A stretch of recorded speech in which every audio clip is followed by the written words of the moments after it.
La pobre viuda se refugió en una casa sin ventanas en medio del maizal, pero el motivo oculto de su construcción terminó cambiándole la vida. Huye, Camila, lleva a los niños a la casa del maizal. Esas fueron las últimas palabras de Roberto antes de que sus ojos se apagaran para siempre. Camila sostenía el cuerpo de su esposo, sin entender nada. ¿Qué casa? ¿Y por qué el hombre que amó durante 15 años murió con tanto terror en la mirada? La policía dijo que fue un asalto al azar, un robo que salió mal. Pero Camila sabía que mentían. Lo supo cuando vio las sombras vigilando su casa esa misma noche. Lo supo cuando se dio cuenta de que su esposo, el padre perfecto, le había ocultado un secreto que ahora ponía precio a la cabeza de sus hijos. Sin dinero y sin nadie en quien confiar, Camila tomó a sus niños y se lanzó a la oscuridad, buscando una casa en medio de un maizal que ni siquiera sabía que existía. Lo que ella no imaginaba es que, al excavar en esa tierra olvidada, encontraría una verdad tan peligrosa que podría salvar a su familia o destruirlos a todos. Pero antes de empezar, suscríbete al canal y dinos en los comentarios: ¿desde qué país nos estás viendo hoy? Queremos saber quiénes forman nuestra comunidad. Camila Moreno era una mujer común, 38 años, costurera de profesión, manos ásperas de tanto coser uniformes escolares y vestidos de quinceañera en su pequeño taller al fondo de la casa. Madre de 2 hijos, Danielito de 10 años y Sofía de 7.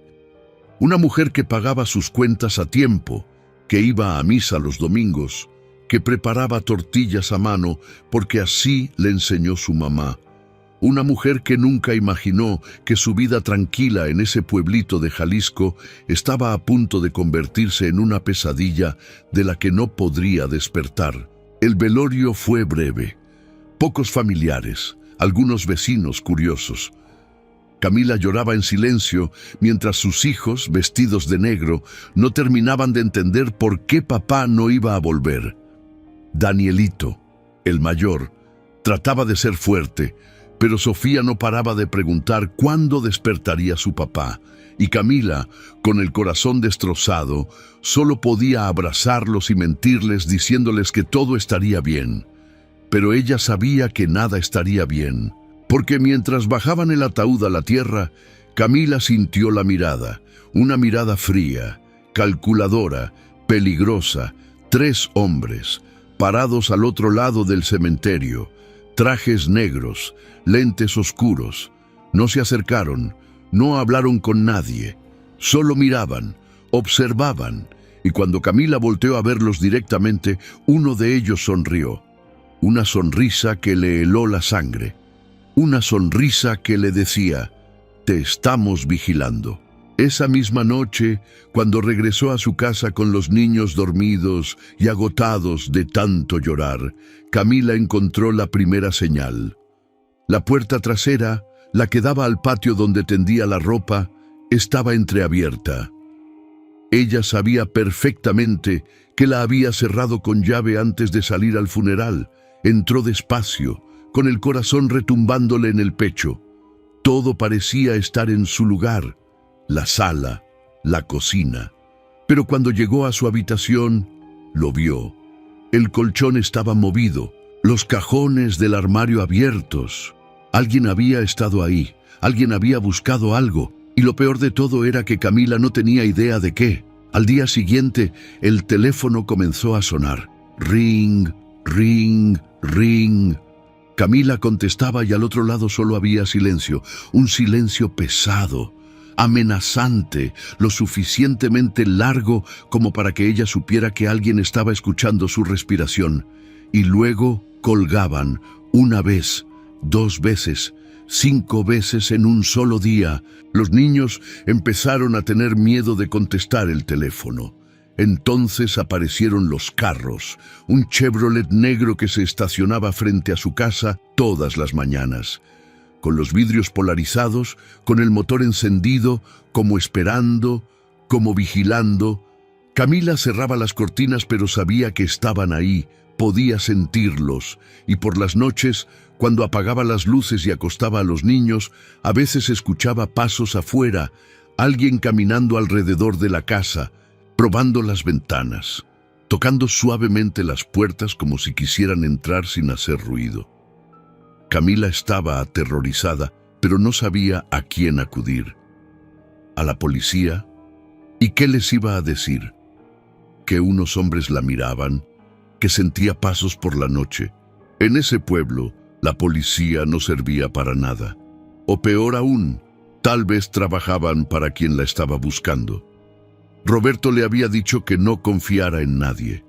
Pero ¿cómo proteger a sus hijos si no sabía de qué los estaba protegiendo? Una tarde, 5 días después del funeral, Camila estaba cosiendo cuando escuchó gritos afuera. Corrió a la ventana y vio a Danielito corriendo hacia la casa, despavorido, con la mochila colgándole de un hombro. «Mamá, mamá, un señor me siguió desde la escuela. Me dijo que me subiera a su carro. Me dijo que tenía un mensaje de papá».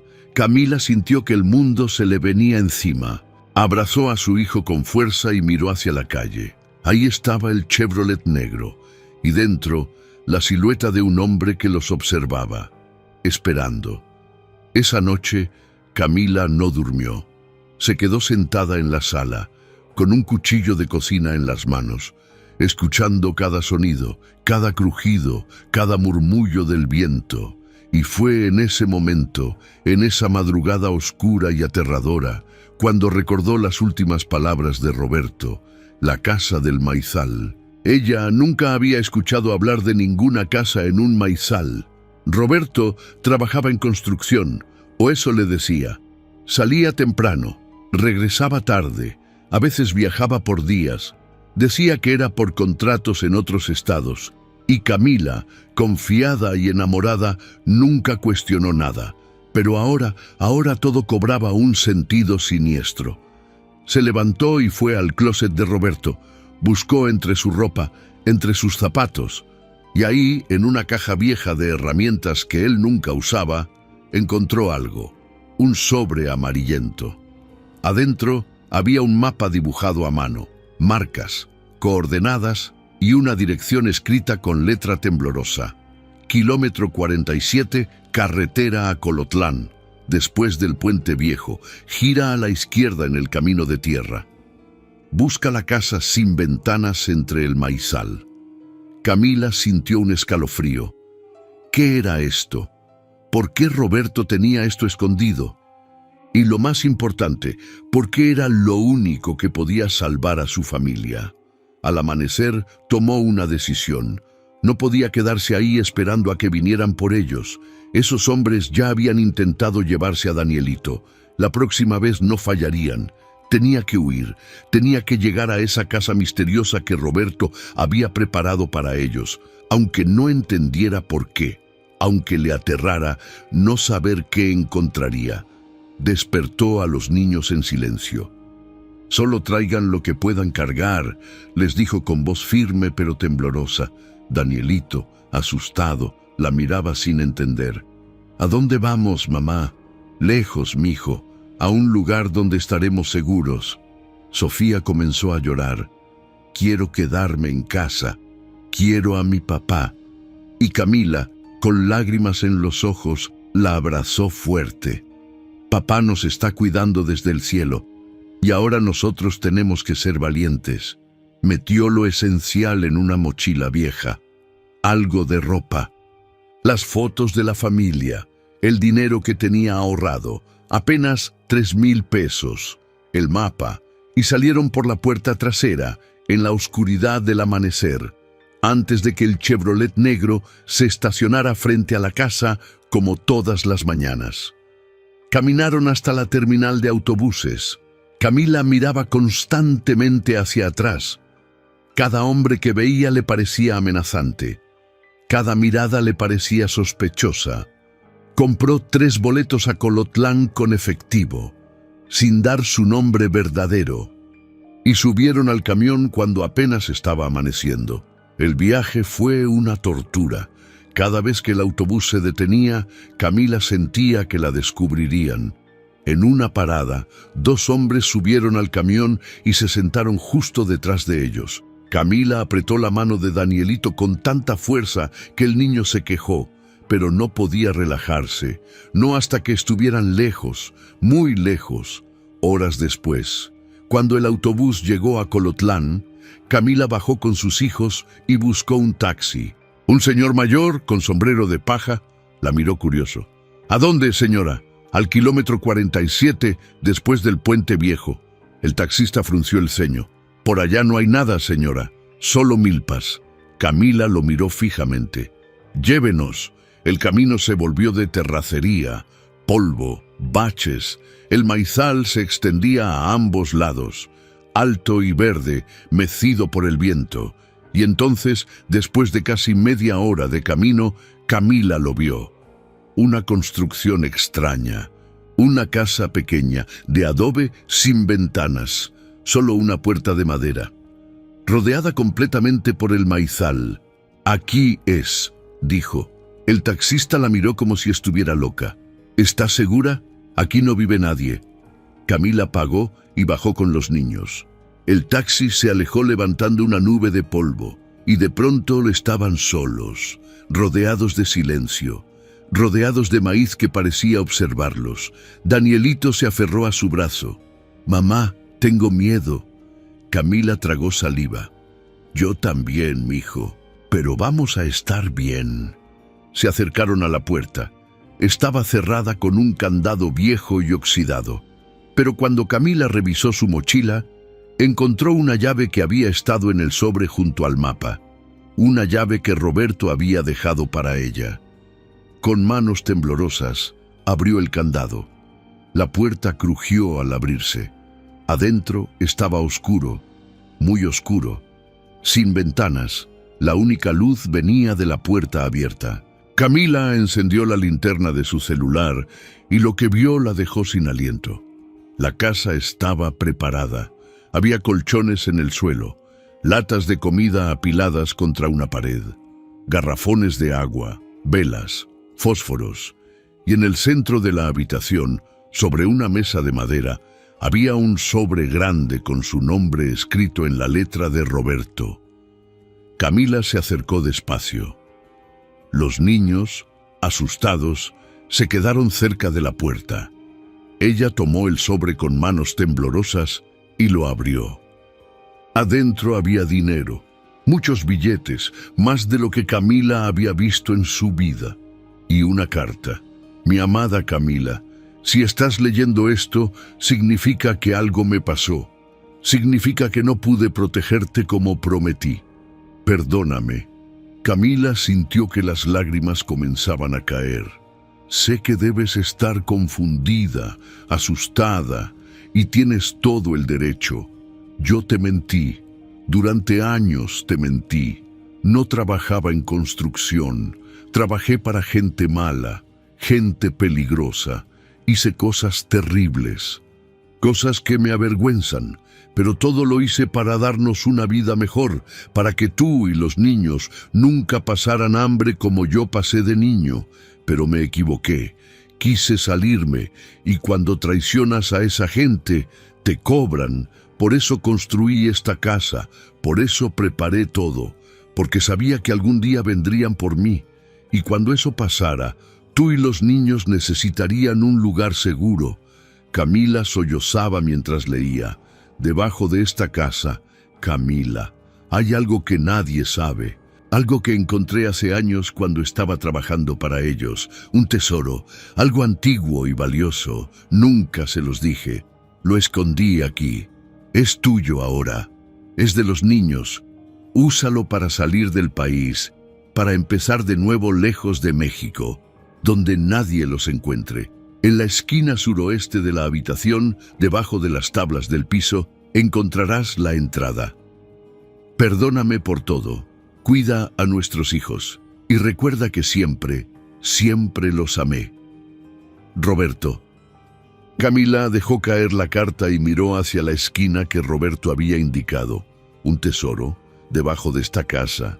Pero antes de que pudiera moverse, Sofía gritó: «¡Mamá! ¡Hay un carro!». Camila corrió hacia la puerta, y ahí, a lo lejos, levantando polvo en el camino de tierra, venía el Chevrolet negro. La habían encontrado. Y si quieres saber cómo esta madre logró proteger a sus hijos y descubrir el secreto que cambiaría sus vidas para siempre, no te pierdas la siguiente parte de esta historia. Por favor, suscríbete al canal, activa la campanita y cuéntame en los comentarios de qué país nos estás viendo. Tu apoyo significa todo para nosotros. El Chevrolet negro se acercaba cada vez más. Camila podía ver la nube de polvo que levantaba en el camino. Tenía tal vez 2 minutos, tal vez menos. Su corazón latía tan fuerte que sentía que se le saldría del pecho. Danielito y Sofía la miraban aterrorizados, esperando que ella les dijera qué hacer, porque mamá siempre sabía qué hacer. Pero esta vez, Camila no tenía respuestas, solo tenía miedo. «Entren, rápido, cierren la puerta». Los empujó adentro de la casa sin ventanas y cerró con fuerza. El candado. Necesitaba el candado. Con manos temblorosas lo cerró por dentro. No era mucha protección, pero era algo. Algo. Los niños lloraban en la oscuridad.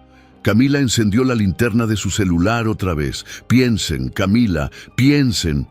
¿Qué haría Roberto? ¿Qué esperaba que ella hiciera? Afuera escuchó el motor del carro detenerse, puertas que se abrían, pasos pesados sobre la tierra seca, 2 hombres, tal vez 3. Camila apagó la linterna y llevó a los niños hacia la esquina más alejada de la puerta. «Shh, shh, no hagan ruido, por favor, Diosito, protégenos». Los abrazó con fuerza mientras escuchaba a los hombres caminar alrededor de la casa. Una voz grave habló desde afuera. «Señora Moreno, sabemos que está ahí dentro. No queremos hacerle daño, solo queremos hablar». El acento era norteño, frío, calculado. La voz de alguien acostumbrado a que le obedezcan. Camila apretó a sus hijos más fuerte y no dijo nada. Su papá tenía algo que nos pertenece, algo muy valioso. «Usted sabe dónde está. Devuélvanoslo y la dejaremos en paz». «A usted y a sus hijos». Mentira. Camila sabía que era mentira. Si Roberto había muerto, si la habían perseguido hasta aquí, no la dejarían ir así como así. Ella sabía demasiado ahora. Había leído la carta, sabía del tesoro. Esa gente no dejaba cabos sueltos. Los hombres probaron la puerta. El candado aguantó. Entonces comenzaron a golpear. ¡Pum! ¡Pum! ¡Pum! La madera crujía con cada impacto. Sofía gritó y Camila le tapó la boca con la mano. «No, mijita, no». La puerta de adobe era gruesa, pero no aguantaría para siempre. Camila miró desesperada alrededor de la habitación oscura. Tenía que haber algo, alguna salida. Roberto no la habría llevado a una trampa. Él había planeado esto. Había dejado comida, agua, dinero. Tenía que haber una forma de escapar. Y entonces lo recordó. La carta, debajo de las tablas del piso, la esquina suroeste. Gateó en la oscuridad, tanteando el suelo con las manos, mientras afuera los golpes contra la puerta se volvían más violentos. Sus dedos encontraron el borde de una tabla suelta. La jaló con todas sus fuerzas. Crujió, se movió. Y debajo, en la oscuridad, sintió un hueco, un espacio vacío. Encendió la linterna por un segundo y vio unas escaleras de madera bajando hacia la negrura. Un túnel. Roberto había construido un túnel. Danielito, Sofía, vengan, rápido. Los tomó de las manos y comenzaron a bajar las escaleras. El aire olía a tierra húmeda, a encierro, a miedo, pero no podían quedarse arriba. Arriba los iban a matar. Camila lo sabía. Bajaron, bajaron, bajaron, tal vez 3 metros bajo tierra, y entonces llegaron a un pasadizo estrecho, tan estrecho que tendrían que agacharse para avanzar. Arriba escucharon un estruendo. La puerta había cedido. Los hombres entraban a la casa. Busquen todo. Tiene que estar aquí. Camila apagó la linterna y en la oscuridad total comenzó a arrastrarse por el túnel, jalando a sus hijos detrás de ella. No podía ver nada. Solo sentía las paredes de tierra a ambos lados, el techo bajo rozando su cabeza, el suelo áspero lastimándole las rodillas. Sofía lloraba sin parar, pero en silencio, con ese llanto ahogado de los niños que tienen tanto miedo que no pueden ni gritar. Danielito temblaba, pero seguía avanzando. «Mamá, ¿a dónde vamos?» «No lo sé, mijo». «Solo sigue adelante. Solo sigue». Arriba escucharon voces amortiguadas. «Hay algo aquí. Una entrada». Bajaron. «Vienen detrás de nosotros». Camila sintió que el pánico la invadía. No podía respirar bien. El túnel era tan estrecho, tan oscuro, tan claustrofóbico. Y ellos venían. La estaban persiguiendo bajo tierra como animales cazando a su presa. Avanzó más rápido, raspándose las manos, golpeándose la cabeza contra las vigas de madera que sostenían el túnel. ¿Cuánto medía esto? ¿A dónde los llevaba? «Roberto, por favor, que esto nos saque de aquí, que esto tenga una salida». El túnel pareció estrecharse aún más. Camila tuvo que arrastrarse sobre su estómago, empujando la mochila frente a ella, jalando a Sofía, que lloraba y se negaba a seguir. «No puedo, mami, no puedo. Tengo miedo. Yo también, mi amor, yo también. Pero tenemos que seguir, por papá, por nosotros». Camila nunca había sentido tanto miedo en su vida.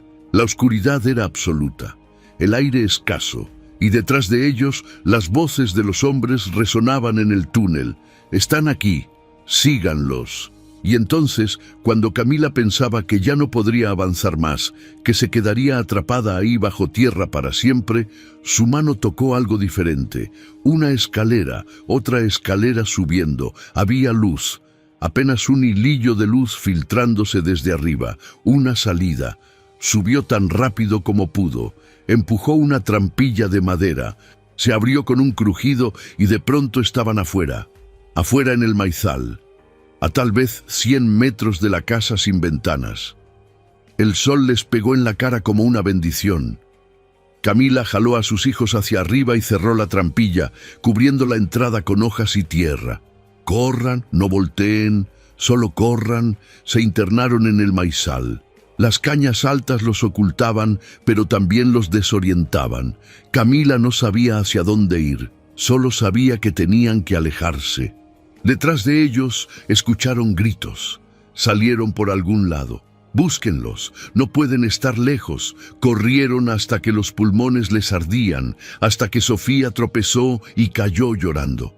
«Ya no puedo, mami, me duelen las piernas». Camila la cargó como cuando era bebé, aunque ahora pesaba mucho más, y siguió adelante con Danielito a su lado. El maizal parecía interminable, un laberinto verde que los engullía, y entonces, como un milagro, llegaron a un camino. No el camino de tierra por donde habían llegado, sino otro camino, y en ese camino había una camioneta vieja estacionada. Un hombre mayor estaba cargando costales de maíz en la parte trasera. Llevaba sombrero de paja y botas llenas de lodo. Al verlos, se detuvo. «Señora, ¿está bien? Usted y los niños se ven...» «Por favor», suplicó Camila jadeando. «Nos están persiguiendo. Necesitamos irnos de aquí. Ayúdenos». El hombre miró hacia el maizal. Escuchó los gritos a lo lejos. Y sin hacer más preguntas, abrió la puerta de su camioneta. «Súbanse, rápido». Camila metió a los niños en la cabina y subió detrás de ellos. El hombre arrancó la camioneta y se alejaron por el camino levantando tierra. Camila volteó y vio a los hombres salir del maizal justo cuando daban vuelta en una curva. Los habían perdido. Por ahora. El hombre conducía en silencio. Camila temblaba de pies a cabeza. Los niños estaban sucios, raspados, con los ojos rojos de tanto llorar. «¿Quién es usted?», preguntó finalmente el hombre sin quitar la vista del camino. «Me llamo Don Fermín. Tengo tierras por aquí. Conozco a mucha gente y conozco problemas cuando los veo. Usted tiene problemas grandes, señora. Camila asintió sin poder hablar. Don Fermín suspiró. Conocí a un hombre hace unos años. Se llamaba Roberto. Buen tipo. Me ayudó una vez cuando tuve un asunto complicado. Me dijo que si algún día una mujer y 2 niños aparecían por estas tierras buscando ayuda, yo tenía que sacarlos de aquí. Me dio esto. Sacó de su bolsa de la camisa un papel doblado. Era una foto vieja, una foto de Camila y Roberto en su boda. Camila sintió que el corazón se le partía otra vez. Roberto había planeado todo, hasta el aliado que los sacaría, hasta la persona que los ayudaría cuando ella pensara que ya no había salida. Mi esposo, susurró. Él sabía que esto iba a pasar. Don Fermín manejó durante horas. Salieron del área de los maizales, cruzaron pueblos pequeños, pararon en una gasolinera donde el hombre compró comida y refrescos para los niños. Camila apenas podía comer, estaba en shock. Todo lo que había pasado en las últimas horas parecía una pesadilla, pero las rodillas raspadas y el dolor en sus manos le recordaban que era real, demasiado real. Cuando cayó la noche, Don Fermín los llevó a una casa modesta en un pueblo llamado San Miguel del Alto. «Esta es la casa de mi hermana», explicó. «Ella vive en Estados Unidos. Pueden quedarse aquí el tiempo que necesiten. Nadie los buscará aquí». Camila quiso agradecerle, pero no encontraba las palabras. Don Fermín le entregó un sobre. «Roberto me dio esto también. Dijo que cuando llegara este día, se lo diera a usted».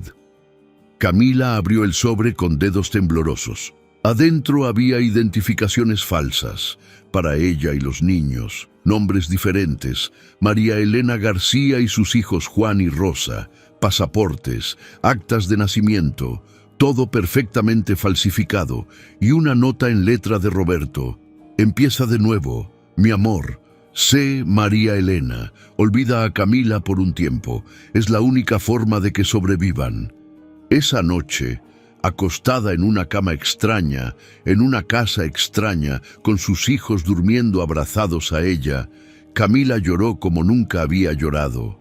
Lloró por Roberto, por las mentiras, por la vida que habían perdido, pero también lloró de alivio, porque estaban vivos. Sus hijos estaban a salvo y había un camino hacia adelante, aunque fuera un camino construido sobre mentiras y nombres falsos. Los días se convirtieron en semanas, las semanas en meses. Camila, ahora María Elena, consiguió trabajo en una tienda de telas. Los niños entraron a una escuela nueva con sus nombres nuevos. Danielito ahora era Juan, Sofía ahora era Rosa. Al principio fue difícil. Los niños se confundían, se llamaban por sus nombres reales, y Camila tenía que recordarles: no, aquí somos otros, aquí somos una familia diferente. Don Fermín los visitaba de vez en cuando. Traía noticias. Los hombres seguían buscando a Camila Moreno y sus hijos. Habían ido al pueblo original, habían interrogado a los vecinos, pero el rastro se había perdido en el maizal. Nadie sabía a dónde habían ido, y poco a poco los hombres dejaron de buscar tan activamente. Tenían otros asuntos, otros problemas. Camila empezó a respirar un poco más tranquila. Tal vez, solo tal vez, podrían tener una vida aquí, tranquila, anónima. María Elena García no era nadie especial, solo una viuda con 2 hijos tratando de salir adelante. Y eso era exactamente lo que necesitaban ser, pero el tesoro que Roberto había mencionado en su carta, el tesoro escondido debajo de la casa sin ventanas. Camila no podía dejar de pensar en él. ¿Qué era? ¿Cuánto valía? Podría realmente cambiar sus vidas, pero no podía volver. Volver a esa casa sería firmar su sentencia de muerte. Esos hombres tal vez vigilaban el lugar, esperando que ella regresara por lo que Roberto había escondido. Pasaron 6 meses, La vida había encontrado un ritmo. Juan, era el mejor de su clase en matemáticas. Rosa había hecho amigas en la escuela. Camila había ahorrado un poco de dinero. No mucho, pero suficiente para sentir que poco a poco reconstruían algo. La pesadilla parecía quedar atrás, y entonces, una tarde de sábado, mientras Camila caminaba por el mercado del pueblo comprando verduras para la cena, vio algo que le heló la sangre. En un puesto de periódicos, en la primera plana de un diario local, había una foto. Una foto de la casa sin ventanas en medio del maizal, y el titular decía: «Descubren túnel secreto en casa abandonada». Autoridades investigan conexión con el crimen organizado. Camila compró el periódico con manos temblorosas. Leyó el artículo mientras caminaba.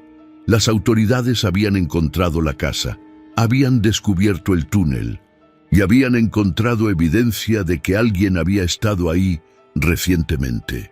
Pero lo más importante, lo que hizo que a Camila se le cayera el periódico de las manos, era la última línea. Expertos en arqueología fueron llamados al lugar después de que trabajadores reportaron encontrar artefactos de valor histórico en una cámara subterránea debajo de la estructura. El tesoro. Habían encontrado el tesoro y ahora todos sabrían: los hombres peligrosos, las autoridades, los cazatesoros. Todos irían detrás de lo que Roberto había escondido, detrás de lo que debía haber sido el futuro de su familia. Camila regresó corriendo a casa. Necesitaba pensar, necesitaba decidir qué hacer. ¿Reclamar lo que era suyo y arriesgarse a que la encontraran? ¿O quedarse escondida como María Elena García y dejar que otros tomaran lo que Roberto había protegido para sus hijos? Pero la decisión se la quitaron de las manos esa misma noche. A las 11 de la noche, cuando los niños ya dormían, escuchó que tocaban la puerta. 3 golpes suaves. Camila se asomó por la ventana y su corazón se detuvo. Don Fermín estaba ahí, pero no estaba solo. Detrás de él, apuntándole una pistola a la espalda, había un hombre con traje negro, y ese hombre sonreía. La misma sonrisa fría que Camila había visto en el cementerio 6 meses atrás. La habían encontrado, y esta vez no había túnel por donde escapar. ¿Logrará Camila proteger a sus hijos? ¿Qué pasará con el tesoro que podría cambiar sus vidas? El tiempo pareció detenerse. Camila miraba a través de la ventana a don Fermín con una pistola en la espalda y al hombre de traje negro sonriendo como si hubiera ganado el premio mayor. Su mente gritaba. Sus hijos dormían en la habitación de al lado. No podía dejar que entraran, no podía dejar que los tocaran. Pero ¿qué podía hacer? Ella era solo una costurera, una madre, una mujer común que nunca había peleado por nada más importante que un descuento en la tela del mercado. Los golpes en la puerta se hicieron más fuertes. «Señora García, o debería decir, señora Moreno, sé que está ahí y sé que sus hijos también». La voz del hombre era suave pero llena de amenaza. «Abra la puerta y nadie saldrá lastimado. Solo queremos hablar del tesoro de su difunto esposo. Un tesoro que ahora es noticia nacional. Un tesoro que nos pertenece». Camila retrocedió de la ventana. Su celular, necesitaba su celular, llamar a la policía. ¿Pero qué les diría? ¿Que unos narcos la habían encontrado bajo una identidad falsa? La arrestarían a ella también, y sus hijos terminarían en manos del sistema, o peor, en manos de esos hombres. Escuchó a Danielito, perdón, Juan, levantarse de la cama. «Mamá, ¿qué pasa? ¿Quién toca a la puerta?» Camila corrió hacia él y lo abrazó. «Despierta a tu hermana, vístanse rápido. Los zapatos también». Juan, con 10 años pero más maduro de lo que cualquier niño debería ser, entendió inmediatamente. La miró con esos ojos que cada día se parecían más a los de Roberto. «Son ellos, ¿verdad? ¿Los hombres malos?» Camila no podía mentirle más. «Sí, mijo, Son ellos, pero mamá no va a dejar que nos hagan daño. Lo prometo, aunque no sabía cómo iba a cumplir esa promesa. Afuera, el hombre perdió la paciencia. ¡Derríbenla! Camila escuchó a don Fermín gritar: «¡No, por favor, hay niños!» Y luego un golpe seco, un cuerpo cayendo al suelo. Don Fermín, le habían pegado, o algo peor. Los hombres comenzaron a patear la puerta. Camila agarró a sus dos hijos de las manos y corrió hacia la parte trasera de la casa. Había una ventana pequeña que daba al patio. La abrió con desesperación. «¡Salgan! Ustedes primero». Juan saltó y ayudó a su hermana Rosa. Camila estaba a punto de salir cuando escuchó la puerta principal reventar. Saltó por la ventana justo cuando los hombres entraban a la casa. Corrieron por el patio trasero. Había un callejón, casas con perros que ladraban, luces que se encendían, la gente despertando con el escándalo. Camila corría descalza, con sus hijos de las manos, sintiendo las piedras clavarse en sus pies, pero sin detenerse, sin voltear. Detrás de ellos escuchaban los gritos: «¡Por aquí! ¡No los pierdan!». El pueblo estaba despertando, pero nadie salía a ayudar. Nadie se metía en problemas ajenos. Esa era la regla en estos lugares: ver, oír y callar. Llegaron a la plaza del pueblo. Estaba vacía, solo la iglesia iluminada y las bancas de piedra. Camila buscó desesperada un lugar donde esconderse, y entonces lo vio. El padre Miguel, el párroco del pueblo, estaba cerrando la iglesia. Era tarde, pasada la medianoche, pero él siempre se quedaba rezando hasta tarde. «Padre, Padre Miguel». Camila corrió hacia él con sus hijos. El sacerdote, un hombre de 60 años con pelo blanco y mirada bondadosa, se volteó sorprendido. «Señora García, ¿qué pasa? Por favor, tienen que ayudarnos. Hay hombres persiguiéndonos. Quieren hacernos daño». El padre Miguel no hizo preguntas. «Entren. ¡Rápido!». Los metió a la iglesia y cerró las puertas de madera con llave. Las iglesias en México siempre han sido santuario. Desde tiempos antiguos, un lugar donde incluso los criminales pensaban dos veces antes de entrar. Camila y sus hijos se escondieron detrás del altar. Temblaban, sudaban. Rosa lloraba en silencio aferrada a su hermano. Y entonces escucharon los pasos. Los hombres habían llegado a la plaza. Tocaron las puertas de la iglesia con fuerza. «Padre, abra. Sabemos que están ahí dentro». El padre Miguel, con una valentía que Camila nunca olvidaría, abrió las puertas solo un poco. «Esta es la casa de Dios. Aquí no entra la violencia». Los hombres se rieron. «Padre, no nos haga perder tiempo. Dele a la mujer y nos vamos». El padre se plantó firme. «No». Hubo un momento de silencio. Camila contuvo la respiración y entonces escuchó sirenas, las sirenas de patrullas acercándose. Alguien, tal vez algún vecino valiente, había llamado a la policía. Los hombres maldijeron: «Tenemos que irnos, pero esto no termina aquí, padre. Dígale a la señora que no puede esconderse para siempre. El tesoro será nuestro». Las patrullas llegaron a la plaza. Los hombres huyeron antes de ser vistos, y Camila, escondida detrás del altar de una iglesia de pueblo, se dio cuenta de algo. No podía seguir huyendo. Había huido del cementerio a la casa sin ventanas, de la casa al túnel, del túnel a este pueblo, de su identidad a otra identidad, pero ellos siempre la encontraban. Siempre. El tesoro era el problema. Mientras existiera, mientras ellos supieran que ella tenía derecho a reclamarlo, nunca estarían a salvo. La perseguirían hasta el fin del mundo, matarían a cualquiera que se interpusiera, y eventualmente llegarían a sus hijos. Los policías revisaron la plaza. El padre Miguel habló con ellos, contó parte de la historia. Los oficiales tomaron nota, pero Camila sabía que en este pueblo, como en muchos, la policía no podía hacer mucho contra el crimen organizado. Tal vez algunos estaban comprados, tal vez otros simplemente tenían miedo. Cuando los policías se fueron, Camila salió de su escondite. «Padre, necesito que me ayude. Necesito llegar a ese lugar donde encontraron el tesoro. Necesito terminar esto». El padre Miguel la miró preocupado. «Hija, eso es muy peligroso. Es lo único que puedo hacer. Es la única forma de que mis hijos estén a salvo». El padre pensó por un momento, luego asintió.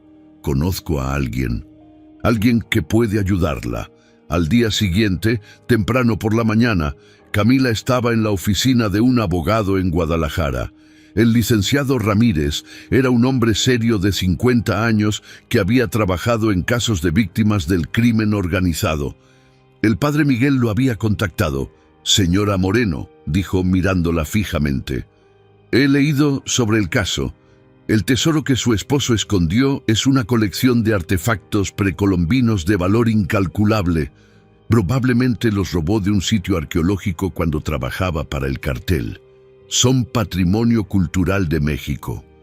Camila sintió el peso de la verdad.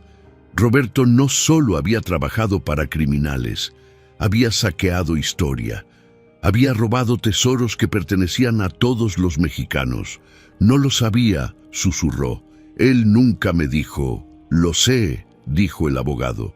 «Y precisamente por eso tenemos una oportunidad». El plan era arriesgado, peligroso, pero era la única salida. Camila entregaría el tesoro al gobierno. A cambio, recibiría protección para ella y sus hijos. Testigo protegido, nueva identidad garantizada por el Estado y una recompensa por entregar artefactos de valor histórico. No serían millonarios como el tesoro hubiera podido hacerlos, pero tendrían suficiente para empezar de nuevo, de verdad, sin miedo. Pero había un problema. Para entregar el tesoro, Camila tenía que regresar a la casa sin ventanas. Tenía que entrar por el túnel y sacar los artefactos ella misma, porque si no lo hacía, si solo daba la ubicación, los del cartel llegarían primero y todo habría sido en vano. El licenciado Ramírez consiguió apoyo, agentes federales, gente del INAH, el Instituto Nacional de Antropología, y en una operación coordinada, 3 días después, Camila se encontró de nuevo frente a la casa sin ventanas en medio del maizal. Esta vez no estaba sola. Esta vez había patrullas, agentes armados, arqueólogos con equipo, y ella, con el corazón latiéndole a 1000 por hora, entró otra vez a esa casa que había sido su refugio y su pesadilla. Bajó por las escaleras, entró al túnel, pero esta vez, en lugar de huir hacia adelante, se desvió por un pasadizo lateral que no había visto en su escape. Un pasadizo que llevaba a una cámara. Y ahí, en esa cámara iluminada ahora por lámparas de los arqueólogos, vio lo que Roberto había protegido todos estos años. Vasijas de oro, máscaras de jade, figurillas de cerámica perfectamente preservadas, códices antiguos enrollados con cuidado. Un tesoro maya o azteca.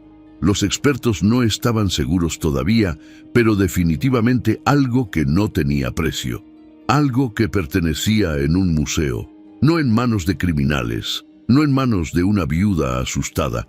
Los arqueólogos documentaron todo, tomaron fotos, empacaron cada pieza con cuidado, y Camila firmó papeles, muchos papeles, declaraciones, acuerdos, renuncias, pero al final, el licenciado Ramírez le sonrió. «Ya está, señora Moreno, ya puede respirar tranquila». Pero Camila no respiró tranquila hasta esa noche, cuando los noticieros nacionales dieron la noticia. Tesoro arqueológico recuperado. Viuda de ladrón de tumbas coopera con autoridades. Cartel desmantelado en operativo relacionado. Habían agarrado a algunos de los hombres que la perseguían.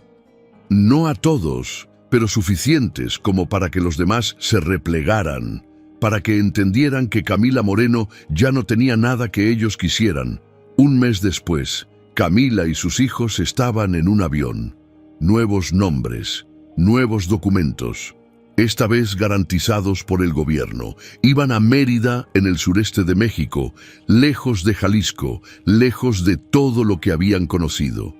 Y en su cuenta bancaria había una cantidad que, aunque no los hacía ricos, les daba la oportunidad de vivir con dignidad, de abrir un pequeño negocio, de que los niños estudiaran.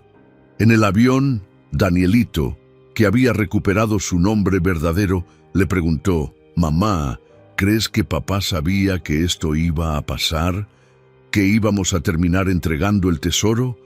Camila miró por la ventanilla, las nubes blancas, el cielo azul infinito, y pensó en Roberto, en sus últimas palabras, en cómo había preparado todo: la casa, el túnel, el aliado, incluso el tesoro mismo. «Creo que tu papá sabía que haríamos lo correcto, mijo. Creo que confiaba en que, al final, encontraríamos el camino». Sofía, o Rosa, o como fuera que se llamara ahora, su pequeña de 7 años, que había vivido más miedo del que cualquier niña debería vivir, preguntó: «Ya no tenemos que escondernos, ya no van a venir los hombres malos». Camila la abrazó fuerte. «Ya no, mi amor, ya terminó. Ahora vamos a tener una vida nueva, una vida de verdad». Y aunque mintió un poco, porque siempre habría que mirar por encima del hombro, porque el miedo nunca se va del todo, era una mentira necesaria, una mentira que le daba esperanza. Cuando aterrizaron en Mérida, Camila sintió algo que no había sentido en meses: paz.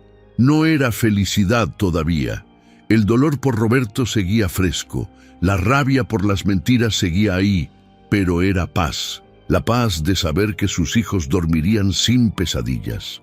La paz de poder usar su nombre verdadero otra vez. La paz de no tener que mirar constantemente por la ventana buscando Chevrolets negros.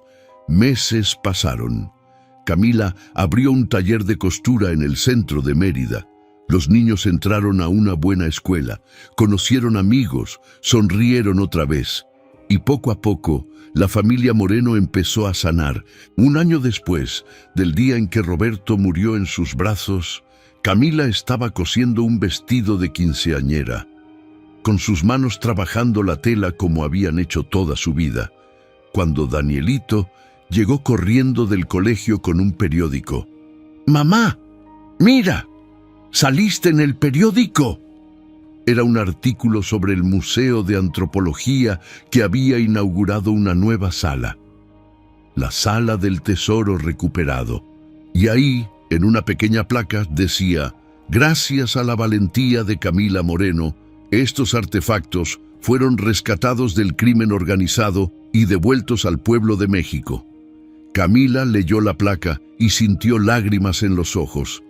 No eran lágrimas de tristeza, eran lágrimas de algo parecido al orgullo. Roberto había hecho cosas malas, había robado, había mentido, había trabajado para gente terrible.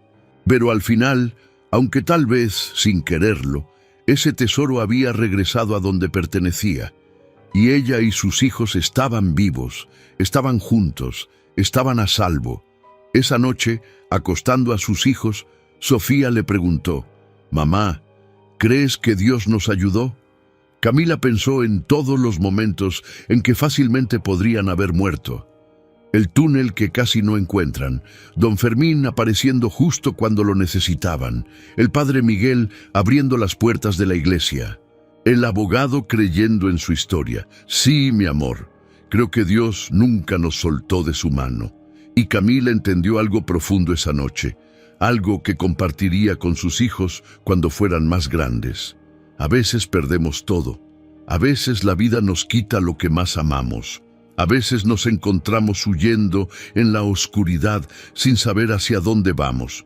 Pero incluso en esos momentos, cuando parece que todo está perdido, cuando parece que el miedo ganará, hay algo más fuerte: el amor de una madre, la fe en algo más grande, la esperanza que se niega a morir. Roberto le había dejado un tesoro, pero no era el tesoro de oro y jade el que había salvado a su familia. Era el tesoro de su preparación, de su amor, de saber que, aunque él ya no estaría, Había dejado un camino para que ellos sobrevivieran. Y Camila, la simple costurera que nunca pensó que sería valiente, había descubierto su propia fuerza. No sabía que era tan fuerte hasta que ser fuerte fue su única opción.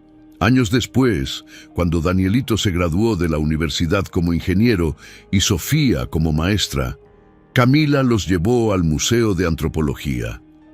Juntos miraron los artefactos en la sala del tesoro recuperado. Y aunque nunca hablaron de aquellos días oscuros de huida y terror, los tres supieron que habían hecho algo importante, algo bueno.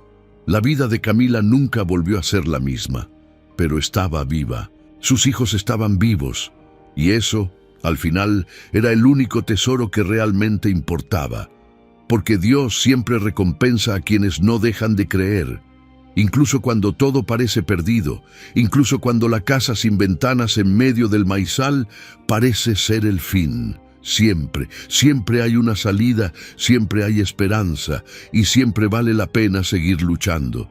5 años después de aquella noche en que Camila Moreno huyó por última vez, la vida había tomado un curso que ella nunca imaginó. Su taller de costura en Mérida ya no era solo un cuartito con una máquina Singer vieja.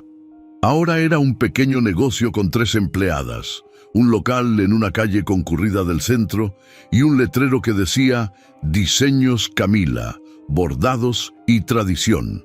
La ironía no se le escapaba. Había pasado de esconderse bajo nombres falsos a poner su nombre verdadero en letras grandes para que todos lo vieran. Porque finalmente, después de tanto miedo, había aprendido algo. No puedes vivir libre si vives escondida. Pero esta historia no termina con un final perfecto. La vida real nunca es así. Y Camila estaba a punto de descubrir que el pasado, por más enterrado que esté, siempre encuentra la forma de regresar. Era un martes por la tarde. Camila estaba terminando el dobladillo de un huipil bordado cuando escuchó la campanilla de la puerta. Entró un hombre, alto, de unos 40 años, con barba y lentes. Vestía casual, pero se notaba que tenía dinero. Buenos zapatos, reloj caro. Buenos días, señora Moreno. Me dijeron que usted es la mejor costurera de Mérida. Camila sonrió con cortesía profesional. Hago lo que puedo, señor. ¿En qué le puedo ayudar? El hombre se acercó despacio, mirando los vestidos colgados, las telas, los diseños, pero no venía por costura. Camila lo supo de inmediato, lo supo por la forma en que la miraba, no con deseo, no con curiosidad, sino con reconocimiento. Mi nombre es Gabriel Soto. Soy periodista. He estado investigando la historia del tesoro arqueológico que usted entregó hace 5 años. Estoy escribiendo un libro sobre el tema. Me gustaría entrevistarla. Camila sintió que el estómago se le revolvía. Había dado una declaración oficial a las autoridades años atrás. Había hablado con el museo, pero nunca, jamás, había contado la historia completa. La huida, el túnel, el miedo, esas cosas se quedaban guardadas, donde no pudieran hacerle daño. Lo siento, señor Soto, no tengo nada que decir. Eso fue hace mucho tiempo. Ahora solo quiero vivir en paz. Gabriela sintió como si esperara esa respuesta. Lo entiendo, señora. Pero hay algo que creo que debería saber, algo que descubrí en mi investigación, algo sobre su esposo, Roberto. Camila dejó de coser. Roberto. Habían pasado 5 años y todavía dolía escuchar su nombre. ¿Qué pasa con él? Gabriel sacó una carpeta de su mochila. Señora Moreno, su esposo no robó ese tesoro para el cartel. Él lo robó del cartel. Roberto Moreno era un agente encubierto. Trabajaba para la DEA y el gobierno mexicano, infiltrado en una organización criminal. El mundo de Camila se detuvo. ¿Qué? No, eso no puede ser cierto. Roberto era... Él trabajaba para ellos. Él me lo dijo en su carta. Gabriel negó con la cabeza. La carta que él le dejó era su cobertura, por si la encontraban, por si leían lo que escribió. Pero la verdad es otra, señora. Su esposo pasó 10 años arriesgando su vida para desmantelar a esa organización, y lo logró. Gracias a la información que recopiló, a los documentos que escondió junto con el tesoro, cayeron más de 50 criminales de alto nivel. ¿Los documentos? Camila apenas podía hablar. ¿Qué documentos? Gabriel abrió la carpeta y le mostró copias, informes, fotografías, registros contables. Todo estaba ahí. Roberto no solo había escondido artefactos arqueológicos, también había escondido evidencia, pruebas que las autoridades usaron para procesar a decenas de criminales. Pruebas que tu esposo recopiló arriesgándose todos los días. Camila sintió las lágrimas caer sin control. Todo este tiempo ella había pensado que Roberto era un criminal arrepentido, un hombre que había hecho el mal y al final trató de compensar. Pero la verdad era completamente diferente. Roberto era un héroe, un hombre que amó tanto a su familia, que vivió una mentira durante años para protegerlos, que murió sin poder decirle la verdad a su esposa, que dejó que ella lo odiara un poco, lo culpara, lo juzgara, con tal de mantenerla a salvo. ¿Por qué nadie me lo dijo? ¿Por qué el gobierno nunca...? Gabriel suspiró. Porque oficialmente, Roberto Moreno sigue siendo un criminal muerto. Es más seguro así, para usted, para sus hijos. Si los restos del cartel supieran que él era un infiltrado, que ustedes son familia de un traidor, la búsqueda nunca terminaría. Esta información está clasificada. Solo algunos oficiales de alto nivel la conocen. Y ahora usted... Camila se sentó en su silla de costura. Las manos le temblaban. Pensó en todas las noches que había llorado de rabia, en cómo le había gritado en su mente por mentirle, por meterlos en ese peligro, por hacerla huir como un animal perseguido. Y resulta que cada mentira había sido por amor. Cada engaño había sido para protegerla. ¿Él sabía que iba a morir? Gabriel asintió. Según los informes, Roberto supo que su cobertura estaba comprometida una semana antes de que lo mataran. Pudo haber huido, pudo haberse escondido. Pero si lo hacía, ustedes estarían en peligro inmediato. Así que se quedó. Siguió con su rutina normal, para darle tiempo a usted de llegar a la casa del maizal si algo pasaba. Se sacrificó, señora Moreno, por ustedes. Camila lloró como no había llorado en años. Lloró por Roberto, por el hombre que nunca pudo decirle la verdad, por el héroe que murió siendo visto como villano, por el amor tan profundo que estuvo dispuesto a ser odiado con tal de que ella viviera. Gabriel le dio tiempo. Luego habló suavemente. Hay algo más. El gobierno quiere ofrecerle algo, una compensación, una pensión para usted y sus hijos. Roberto trabajó para ellos durante 10 años sin paga oficial, sin reconocimiento. Creen que es lo mínimo que pueden hacer. Pero hay una condición. Su historia sigue siendo secreta.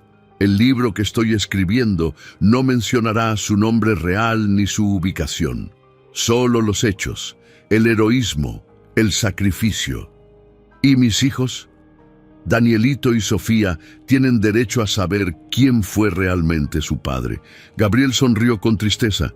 Esa es su decisión, señora, pero le recomendaría que esperara, que les dijera cuando fueran mayores, cuando pudieran entender la complejidad, el peligro, la razón de cada mentira.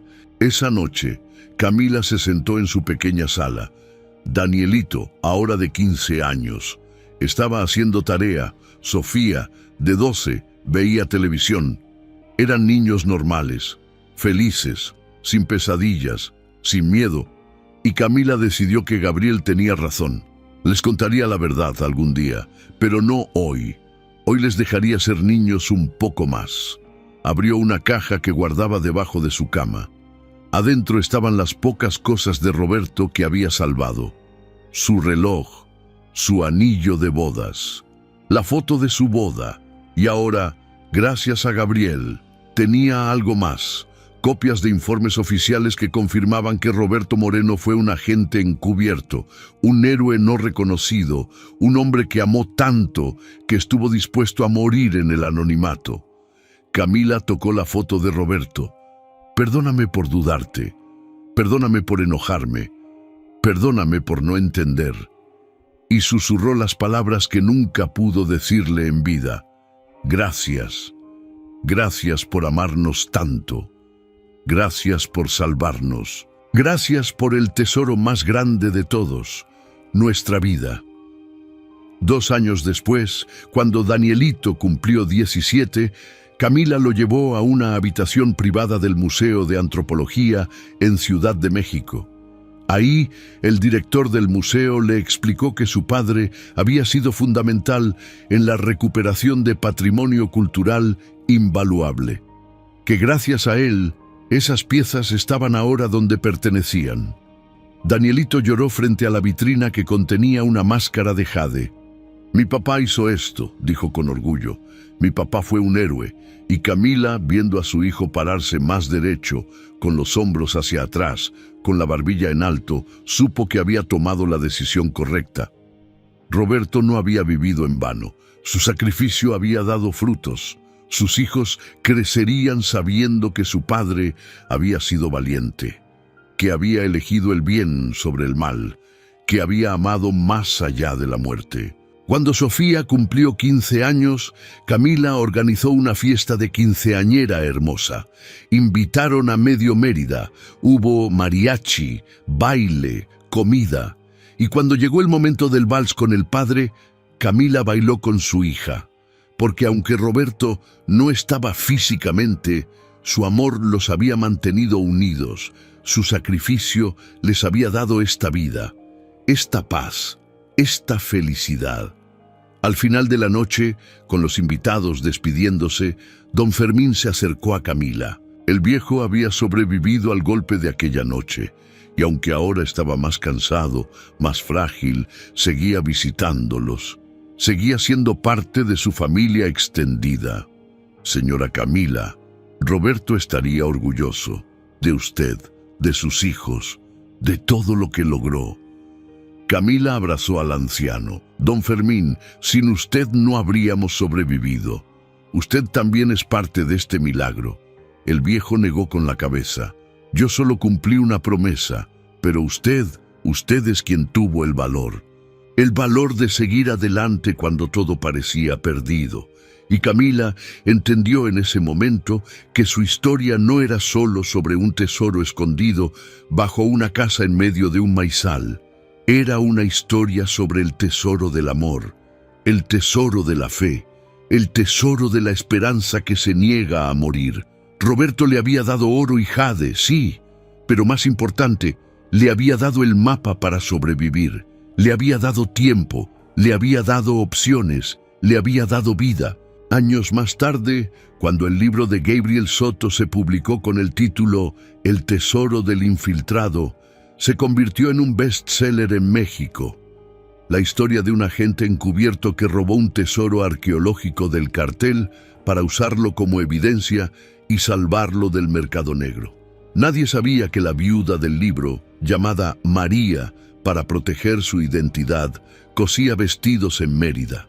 Nadie sabía que sus hijos estudiaban y soñaban con el futuro. Y así debía ser. Camila leyó el libro de principio a fin, lloró en muchas partes, sonrió en otras, y cuando terminó, cerró el libro y lo guardó junto a la foto de Roberto. Algún día, cuando estuviera lista, cuando el mundo fuera más seguro, tal vez les daría ese libro a sus hijos, para que supieran no solo los hechos, sino el corazón detrás de cada decisión. Pero por ahora, Camila Moreno vivía, cosía, reía, criaba a sus hijos, pagaba sus cuentas, iba a misa los domingos, preparaba tortillas a mano. Era, otra vez, una mujer común, una mujer que llevaba una vida simple y honesta, pero ahora con una diferencia. Sabía que era fuerte, sabía que podía sobrevivir cualquier cosa, Sabía que el amor verdadero nunca muere, solo se transforma. Y en las noches tranquilas, cuando la ciudad de Mérida dormía y sus hijos descansaban seguros en sus camas, Camila miraba al cielo estrellado y susurraba: «Lo logramos, Roberto. Los niños están bien, estamos bien, y tu secreto está a salvo. Descansa en paz, mi amor, descansa sabiendo que tu sacrificio no fue en vano, porque al final esa es la verdadera moraleja de esta historia. No se trata de tesoros de oro, no se trata de casas escondidas en maizales, se trata de lo que estamos dispuestos a hacer por las personas que amamos. Se trata de los sacrificios silenciosos que nadie ve.